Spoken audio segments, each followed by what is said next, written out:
Welcome to another edition of Mark's Inspiration. Got the D-Man here, and it's a cold, cloudy, rainy day in St. Louis, Missouri today. Glad you could join me as always. Smash that like button and subscribe.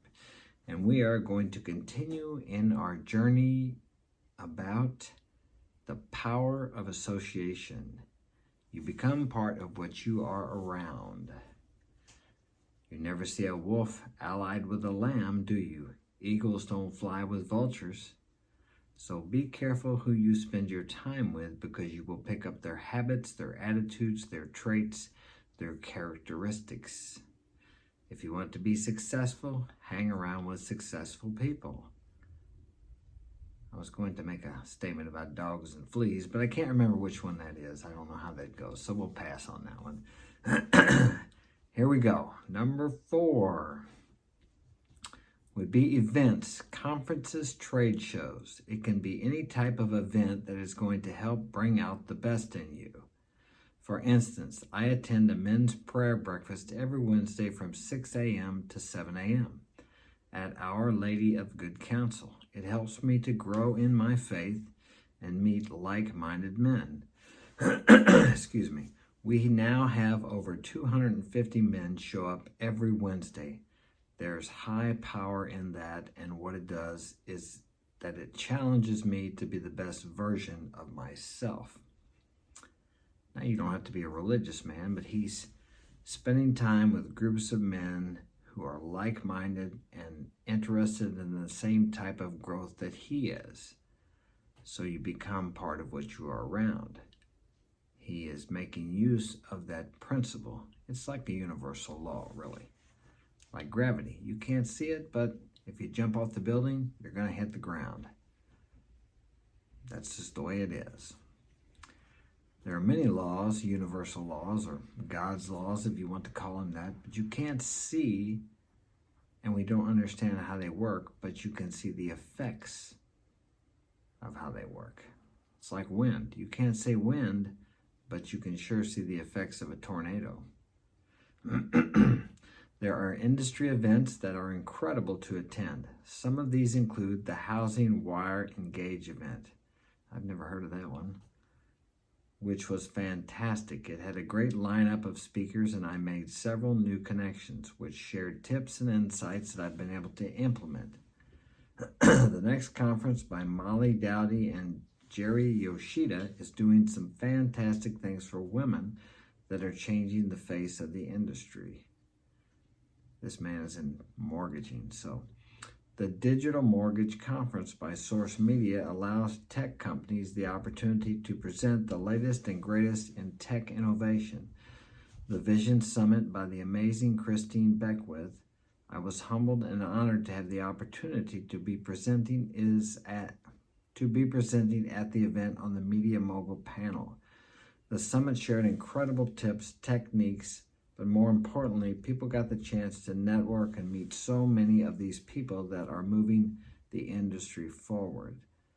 This man's in the mortgage industry, so he's attending events with other people who are in mortgage industry and learning about new techniques, tips, and avenues in which he can improve his business or his job, whatever he happens to be doing. That's the power of association. That's what the power of association is all about. And it's about building lasting relationships. In your life, your ability to get along with people, about 85% of that success will be in direct proportion to your ability to get along with people. Relationships. I don't care how brilliant you are or how great of an inventor you are or whatever you happen to be. If you're the best at what you do, you will never be a real success if you don't have the ability to get along with people, if you can't build solid relationships. Networking.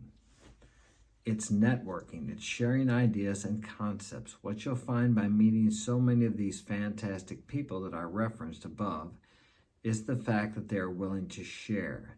They want you to come along and succeed with them. And that's what successful people have learned. If you want to keep it, you have to give it away. Whatever you want in life, you want to give it away, and it comes back to you multiplied. Now, that's directly opposite of what a lot of people think or what we're taught growing up, that you have to go out there and get it. It brings to mind about school. They are still teaching in school that if you don't get a high school education, you won't get a good job, that you're never going to amount to anything, that that's the only chance you have. They've been telling that story since I was born, and it's very it's not true. Many people come here from other countries, they can't speak the language, they don't have a high school education, and they become multimillionaires. How is that done?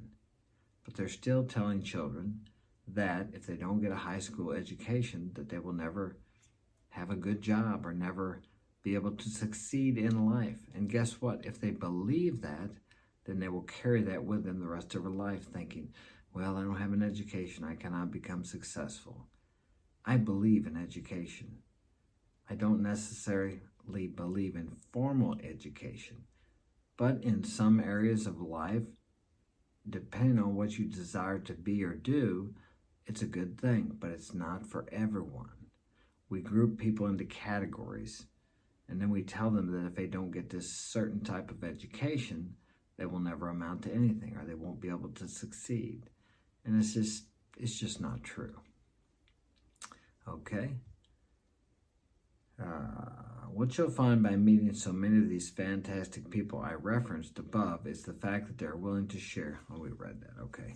So if not you, then who? If not now, then when? The power of association can make a massive difference in whom you will become. And that is so true. Let's go out there and connect as we move the industry forward together. This guy was in the mortgage industry, but he's using the same principle that you can use, whether you're a bricklayer, a pipe fitter, an office worker, a real estate salesperson, if you're in tech, you're a computer programmer. Whatever you do, first, find something that you love to do. And if you don't love what you do, learn to like it. My father used to say at the dinner table when I said I didn't like peas, he would say, learn to like them. I thought, that's the stupidest thing I ever heard of. Well, guess what? Today, I love to eat peas. It's the same thing. Learn to enjoy what you do. And you can always be looking for something else. You know, if you're working 40 hours a week, you have a whole evening to do something else.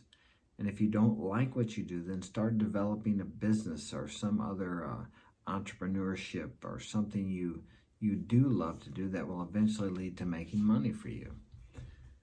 If you enjoy what you do, you don't have this, thank God it's Friday, oh, it's hump day. You don't live for the weekend and dread Monday morning. I don't. Every day is the same for me. It's great. That's not to say I don't have bad days.